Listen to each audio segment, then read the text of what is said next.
أعوذ بالله من الشيطان الرجيم. بسم الله الرحمن الرحيم. ألهاكم التكاثر حتى زرتم المقابر كلا سوف تعلمون ثم كلا سوف تعلمون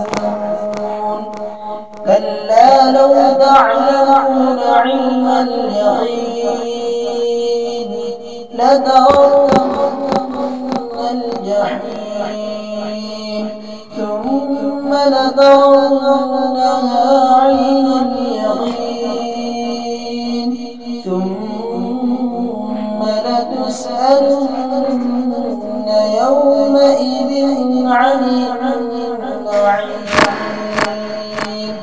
صدق الله العظيم. हमारे चैनल को सब्सक्राइब कीजिए और बेल आइकन को प्रेस कीजिए ताकि आने वाली वीडियो सबसे पहले आप तक पहुंच जाए।